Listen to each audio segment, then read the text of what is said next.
Hello everyone and good morning. My name is Vivek Sharma and today we're going to discuss about the most important issues of the day.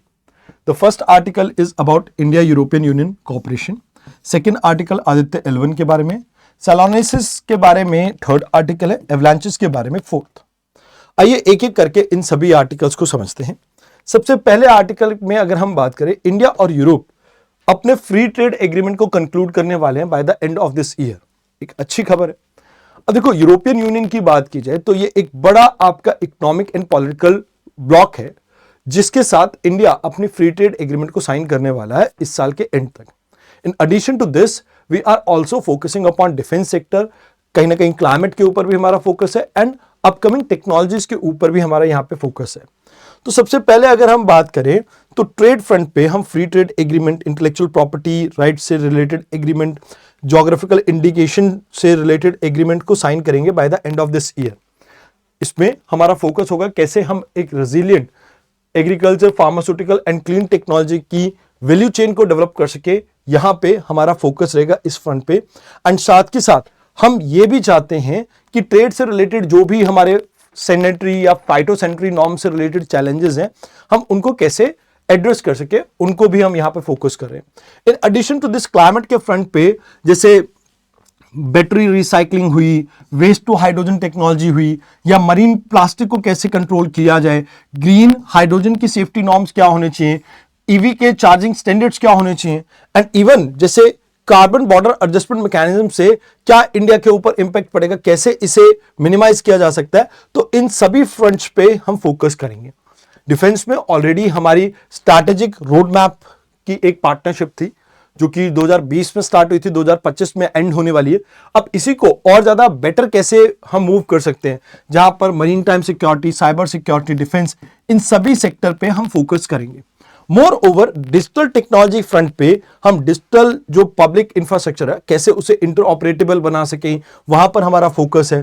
कैसे हम semiconductor की supply chain को secure कर सके, 6G या AI governance के ऊपर हम कैसे एक दूसरे के साथ कोलैबोरेट कर सके, इन सभी फ्रंट्स पे भी हमारा फोकस रहेगा। अब देखिए, जिस तरह से अभी वर्ल्ड पॉलिटिक्स के या जियो पॉलिटिक्स के डायनामिक्स चल रहे हैं, जैसे यूएस ने अभी टैरिफ इंपोज किया है यूरोपियन यूनियन के ऊपर, and in addition to this आपने ये भी देखा होगा कि जिस तरह से चाइना के साथ अभी रिलेशंस चल रहे हैं यूरोपियन यूनियन के, रशिया के साथ जो रिलेशंस चल रहे हैं, तो ये तीनों फ्रंट्स की वजह से आप ये मान के चलो कि यूरोपियन यूनियन बहुत कीन है इंडिया के साथ अपने रिलेशंस को इंप्रूव करने के लिए। तो यूरोपियन यूनियन के बारे में आपको ये पता होना चाहिए कि इसमें कई इंस्टीट्यूशन आते हैं, जैसे यूरोपियन कमीशन, ये एग्जीक्यूटिव बॉडी है, पार्लियामेंट जो लेजिस्लेटिव बॉडी बनती है आपकी, काउंसिल, यहां पर हेड ऑफ द स्टेट सभी एक साथ आते हैं, यूरोपियन कोर्ट ऑफ जस्टिस, ये इंश्योर करता है यूनिफॉर्म इंटरप्रिटेशन ऑफ ईयू के लॉ जो है, एंड यूरोपियन सेंट्रल बैंक, ये पूरे यूरोजोन की जो मॉनेटरी पॉलिसी है उसको हैंडल करता है। तो these are the things that you have to keep in mind in the first article. Now let's talk about the second article, Aditya L1। Important mission है, इसरो ने लॉन्च किया था। इसको लॉन्च किया था इन द ईयर 2023। अभी इसको लैग्रेंज पॉइंट 1 पे प्लेस किया गया इन द ईयर 2024। तो लैग्रेंज पॉइंट क्या होता है? जैसे दो सेलेस्टियल बॉडी के बीच में ऐसे 5 पॉइंट होते हैं जहां पर इनका आपस में जो ग्रेविटेशनल पुल है वो कैंसल आउट हो जाता है। तो ऐसा ही एक पॉइंट है लैग्रेंज पॉइंट 1, सन और अर्थ के बीच में। अब ये पॉइंट ऑलमोस्ट आपका 10% डिस्टेंस पे होगा जो इसका एक्चुअल सन एंड अर्थ का बीच का डिस्टेंस होगा।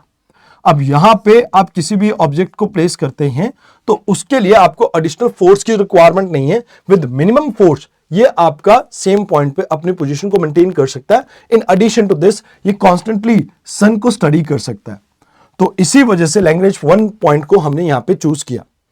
अब इसमें सन के photosphere, chromosphere, corona and coronal mass ejection या सोलर विंड्स, इन सभी चीजों को स्टडी करने के लिए हमने इसे लॉन्च किया था। अब सोलर फ्लेयर जो सन से निकलते हैं, इसके बारे में अगर बात की जाए तो ये 5 कैटेगरीज के होते हैं, A, B, C, M and X। X सबसे हाईएस्ट कैटेगरी का आता है, जो कि अभी रिसेंटली हमने फेब मंथ में कहीं ना कहीं ऑब्जर्व किया था, एंड इसी को स्टडी करके अभी आदित्य L1 ने अपने डाटा को भेजा है। तो ये आपके अर्थ के ग्रिड को, सैटेलाइट को, कम्युनिकेशन को, सभी चीजों को डिसरप्ट कर सकता है सोलर फ्लेयर। एंड ये आपका इंटेंस बर्स्ट है एनर्जी का जो कि सोलर सरफेस से रिलीज किया जाता है, और ये कहीं ना कहीं रिलीज किया जाता है मैग्नेटिक एनर्जी जो कि एक्टिव है आपके सनस्पॉट साइकिल में, उसकी वजह से। अब यहां पे आई एम सॉरी, थोड़ी आवाज आपको अलग लग रही होगी, मेरे को आज फीवर है एंड थोड़ा गला भी खराब है, तो इस वजह से थोड़ी आवाज डिफरेंट होगी। आई नो थोड़ा आपको प्रॉब्लम रही होगी, but I hope you can adjust, थोड़ा एडजस्ट कर लेना and you can understand this कि still I am taking the class, this class is very important for you people, तो इसी वजह से क्लास को कंटिन्यू कर रहा हूं मैं। अब यहां पे अगर हम बात करें तो सबसे पहली चीज जो आपको ये याद रखनी है कि हमने ये देखा कि ये जो पहली बार हमने नियर अल्ट्रावायलेट वेवलेंथ में इस पूरे सोलर फ्लेयर को ऑब्जर्व किया थ्रू सूट। अब इससे हमें यह पता लगा कि भाई जो लोअर सोलर एटमॉस्फेयर है वो कहीं ना कहीं आपके डायरेक्टली वहां पर टेम्परेचर इंक्रीज होता है, इसके बीच में हम एक कोरिलेशन आपका स्टैब्लिश कर पाए। इन एडिशन टू दिस हम यहां पे ये भी समझ पाए कि ये जो सोलर फ्लेयर है सिर्फ एक लेयर से नहीं आती है, मल्टीपल लेयर से आपका निकल के आता है, एंड इससे हम स्पेस के वेदर को प्रिडिक्ट कर पाएंगे बेटर वे में अगर हमारी स्टडी ठीक से हम कंडक्ट कर पाए, जिससे हम जो वेदर में डिस्टर्बेंस देखने को मिलती है या सैटेलाइट्स के साथ प्रॉब्लम या पावर ग्रिड्स के साथ प्रॉब्लम जो देखने को मिलती है हम उसको मिनिमाइज कर पाएंगे। तो अगर X 6.3 क्लास सोलर फ्लेयर्स की बात की जाए तो अभी रिसेंटली 22 फरवरी को इसको हमने देखा था, एंड इसको कहीं ना कहीं कह सकते हो कि ये इतनी बड़ी एक मास इजेक्शन है जिससे आपका रेडियो टोटल ब्लैकआउट आप देख सकते हैं। तो मतलब पूरे अर्थ पे आप ये मान के चलो आप आइस एज में पहुंच जाओगे, कोई टेक्नोलॉजी एग्जिस्ट नहीं करेगी। नाउ लेट्स टॉक अबाउट अभी ICMR की एक रिपोर्ट के बारे में जहां पर वीट के अंदर आपको हाई लेवल ऑफ सेलेनियम देखने को मिल रहा है। अब सेलेनियम बेसिकली क्या है, कहते हैं ये आपका एक ऐसा केमिकल है जिसका एटॉमिक नंबर है 34। नेचुरली ये सॉइल, वाटर और फूड प्रोडक्ट्स में आपको देखने को मिलता है।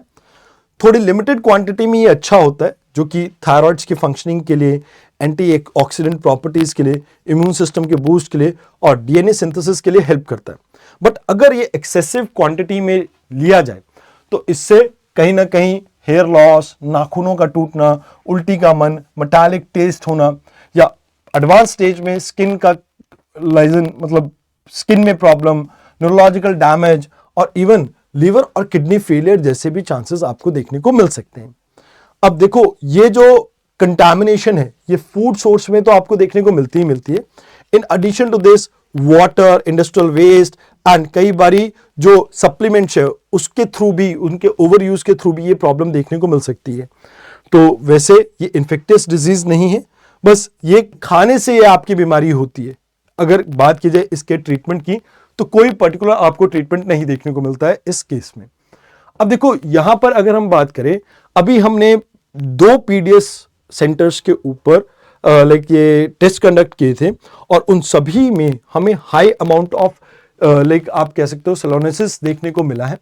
एंड इसके अलावा पिछले कुछ सालों में हमने पंजाब में, इवन आप देखिए राजस्थान में कुछ स्टडीज कंडक्ट की थी, उसमें भी हमें सेम प्रॉब्लम्स देखने को मिली है।